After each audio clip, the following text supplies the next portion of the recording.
Hi guys, today I will tell you how to make a flowing flower.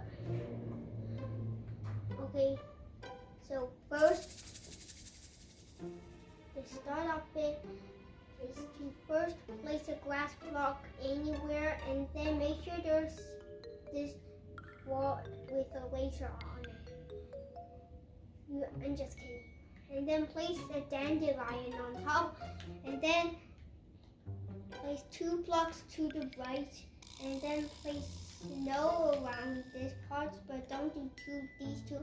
And then place slime blocks right here, which makes it stick.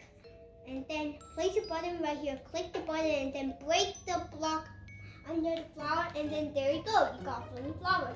And underwear is glitched, so that's why it stays in the